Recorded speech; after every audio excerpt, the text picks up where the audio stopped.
മധ്യവേനൽ അവധി കഴിഞ്ഞ് സ്കൂളുകൾ തുറക്കുന്ന ഓഗസ്റ്റ് 26 അപകടരഹിത ദിനമായി പ്രഖ്യാപിച്ച UAE. ട്രാഫിക് നിയമങ്ങൾ അനുസരിച്ച് വാഹനങ്ങൾ ഓടിക്കുക, സ്കൂൾ വാഹനങ്ങളുടെയും വിദ്യാർത്ഥികളുടെയും സുരക്ഷ ഉറപ്പുവരുത്തുക തുടങ്ങിയവയാണ് ദിനാചരണത്തിന്റെ ഭാഗമായി ലക്ഷ്യമിടുന്നത്. സ്കൂളുകൾ തുറക്കുമ്പോൾ നിരത്തുകളിൽ ഉണ്ടാകുന്ന വാഹന ബാഹുല്യം കണക്കിലെടുത്താണ് ഓഗസ്റ്റ് 26 അപകടരഹിത ദിനമായി UAE പ്രഖ്യാപിച്ചത്. അന്നേ ദിവസം അപകടങ്ങളും ട്രാഫിക് നിയമലംഘനങ്ങളും ഉണ്ടാക്കില്ലെന്ന് പ്രതിജ്ഞയെടുക്കുകയും അത് പാലിക്കുകയും ചെയ്യുന്ന ഡ്രൈവർമാരുടെ ലൈസൻസിലെ 4 ബ്ലാക്ക് പോയിന്റുകൾ നീക്കം ചെയ്യുമെന്ന് പോലീസ് അറിയിച്ചു.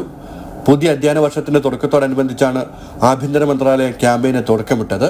റോഡ് അപകടങ്ങൾ കുറയ്ക്കുകയാണ് ലക്ഷ്യം. ആഭ്യന്തര മന്ത്രാലയത്തിന്റെ വെബ്സൈറ്റിൽ സൈൻ ഇൻ ചെയ്താണ് പ്രതിജ്ഞ എടുക്കേണ്ടത്. ട്രാഫിക് നിയമം പാലിക്കുന്ന ഡ്രൈവർമാർക്ക് 2 ആഴ്ചകൾക്കകം ബ്ലാക്ക് പോയിന്റുകൾ നീക്കി നൽകും. UAEയിലെ നിയമം അനുസരിച്ച് 12 മാസത്തിനിടെ 24 ബ്ലാക്ക് പോയിന്റുകൾ കിട്ടുന്ന ഡ്രൈവർമാരുടെ ലൈസൻസ് റദ്ദാക്കും. ജനം, ദുബായ്.